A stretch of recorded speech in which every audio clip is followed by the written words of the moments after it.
Hey everybody, welcome to Time-Lapse Drawings with Chris Wharton.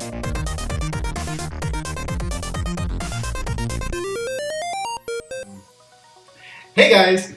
I've been offline for a little while due to summer vacation, and I've been traveling a lot with my family. And I also went to Gen Con, which was amazing, and I can't wait to tell you all about it, so let's get to it. Now, this was the first time I've ever been to a gaming convention at all, let alone Gen Con, which is probably one of the biggest conventions like this in the country. This is even bigger than any comic book convention I've ever been to.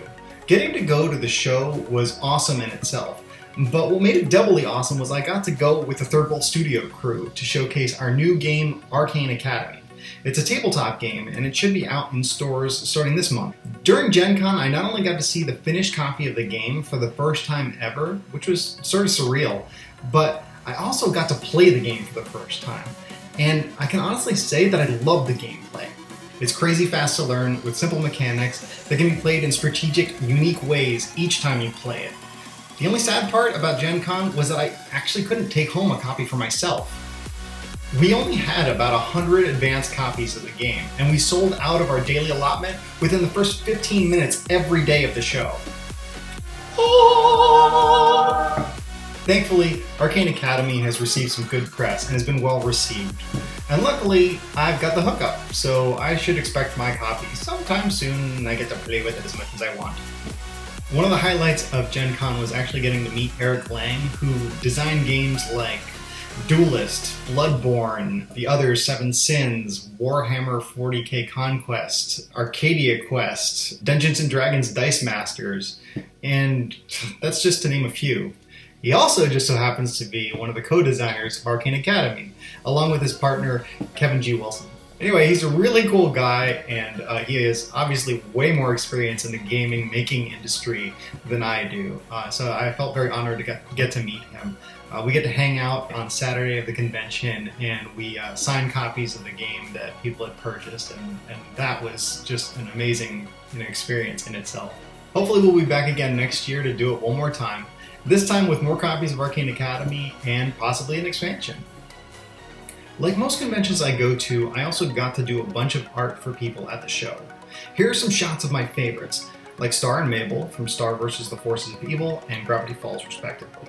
Mabel having traded Star all of her sweaters for Star's wand, and both going, "Best trade ever!" Then there was a female version of Loki from Marvel's Avengers fame, but with green parrot wings. And finally, my favorite, Teenage Mutant Ninja Turtles villain Krang, complete with the brain-like bad guy looking like chewed up bubblegum inside the belly of the big guy. On a side note, one of my favorite gameplay moments in the show was actually playing this game called Kitty Paw. It's actually a fast, frantic puzzle game where I saw 4 full-grown men going meow. 1, 2, 3, meow. And acting relatively silly as they scrambled to assemble their puzzles before their opponents. It was crazy fun, and I highly recommend it. You should probably get yourself one to make fun of your friends. The final verdict is that Gen Con was flippin' amazing, and made even more so by the super cool people I got to go with and the friends I made along the way. It was a lot of fun, and I definitely want to go back again. The next thing I want to talk about is Inktober! October is coming up, and that means a lot of people in the artistic community will be breaking out their nibs and pens and brushes and brush pens and feather quills and everything else that they use to put ink to paper and attempt to make one ink drawing per day for 31 days straight. I got into Inktober last year, and I did a bunch of drawings of my characters Alicia, who's a little girl, and Chuster, who's a land shark. And this year go round, I plan on doing a theme of nothing but land sharks and food. I even made a list of all the foods I'm planning on doing day by day.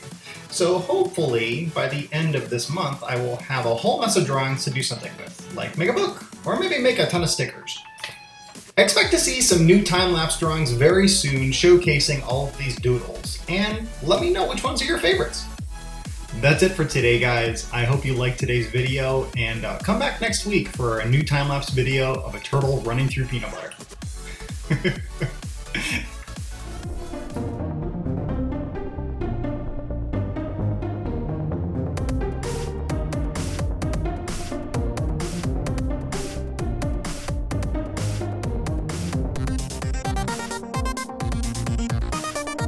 If you liked today's video, please give me a big thumbs up and leave me a comment. And if you're new and you want to see more videos every week, go ahead and hit the subscribe button.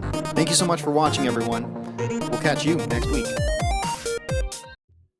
Hey everyone, do you have a cool idea for a character commission and do you want to see that commission being done in the time-lapse video? Go to patreon.com/Chris Wharton and check out my cool new Patreon rewards.